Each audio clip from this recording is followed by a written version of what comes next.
যারা ভূতে বিশ্বাস করেন না বা করতে চান না তাদেরকে আজকে একটা সত্য ঘটনা শোনাবো। তবে বলে রাখি, এটা একটা মেইলি গল্প যা আমি পড়ে শোনাচ্ছি। আমি সবসময় ঢাকা থেকে রাত্রে বাড়িতে যাই, কারণ ছুটি পাই কম আর চিন্তা করি রাত্রে চলে গেলে পরদিন সকালবেলা বাসা থেকেই শুরু করা যাবে। ছাত্র অবস্থায় ক্লাস শেষ করেই রওনা হয়ে যেতাম। এখনও অফিস শেষ করেই সোজা মহাখালী, তারপর ময়মনসিংহ, হালুয়াঘাট, মোটামুটি 6 ঘন্টা। একদিন ক্লাস শেষ করে বাড়ি রওনা হলাম। আমাদের বাজারে যেতে যেতে রাত 12টা বেজে গেল। বাজারে গিয়ে দেখি সুভাষ, আমার বাল্য বন্ধু, আমাকে দেখেই বলল, আমরা তো প্রতিদিন রাত্রে কদমতলি আড্ডা মারি, তুই খেয়ে চলে আসিস। বাজারেই আমার বাসা। বাসায় গিয়ে আম্মার সাথে কথা বলতে বলতে খাওয়া শেষ করলাম। 1টার দিকে বাজারে গিয়ে কাউকে না পেয়ে ভাবলাম সবাই হয়তো চলে গেছে। আমি 2টা সিগারেট কিনে কদমতলি রওনা হলাম। বাজার থেকে কদমতলি 6 কিলোমিটার। তখন আষাঢ় মাস, আকাশে চাঁদও আছে, কিন্তু আষাঢ়ের মেঘ এবং চাঁদের আলো দুটাই মিলে একটা অদ্ভুত আলো আধারের খেলা করছে। এই কালো অন্ধকার আবার যেন ভরা পূর্ণিমা। একটা সিগারেট ধরিয়ে রাস্তায় হাঁটছি। কিছুটা ভয়ও লাগছে। এমন রাতে একা একা হাঁটলে ভূত প্রেতের কথা একটু বেশি মনে পড়ে। গ্রামের ঘন জঙ্গল থেকে ঝিঝি পোকার শব্দে একটা অদ্ভুত সুর যেন সৃষ্টি হচ্ছে, যে সুরের তালে তালে নিজেকে নিয়ে খুব হারিয়ে যেতে ইচ্ছে করে।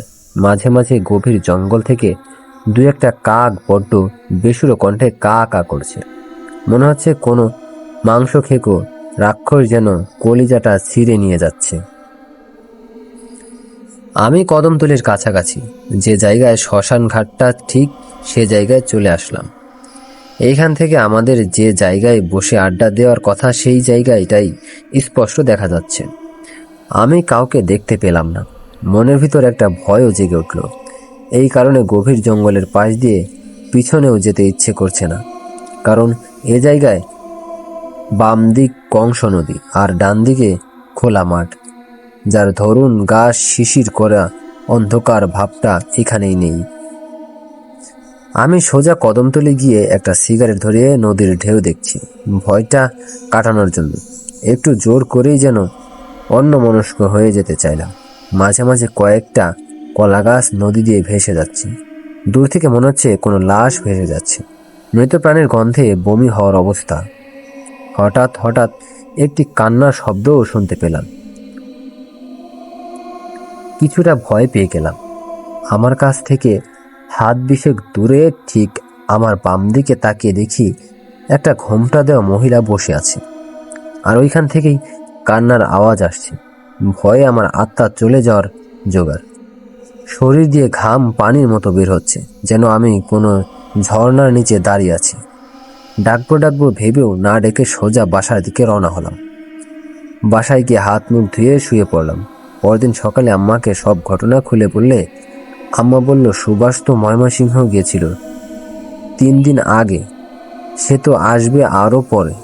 আমি তো অবাক। তাহলে সুভাষের চেহারা নিয়ে আমাকে কে বলেছিল কদমতলি যাওয়ার জন্য? শেষে আম্মা যা বলেছিল তা ছিল এরকম: 88 সালের বন্যার সময় নৌকায় করে বরযাত্রী বনে যাওয়ার সময় কদমতলি নৌকা ডুবে যায়। সবাই তীরে উঠলেও কোণে আর উঠতে পারেনি। সেই থেকে এখনো মাঝে মাঝে কোণেকে কদমতলিতে কাঁদতে দেখা যায়। আরও অনেকেই দেখেছে। ঘটনাটি আপনার বিশ্বাস হবে কি না আমি জানি না, তবে এটা একটা মেইলি গল্প যা আমি পড়ে শোনালাম। যদি এমন আরও ঘটনা শুনতে ইচ্ছুক হন তাহলে চ্যানেলটিকে সাবস্ক্রাইব করে নতুন নতুন ভিডিও পেতে বেল আইকনটি অন করে রাখুন।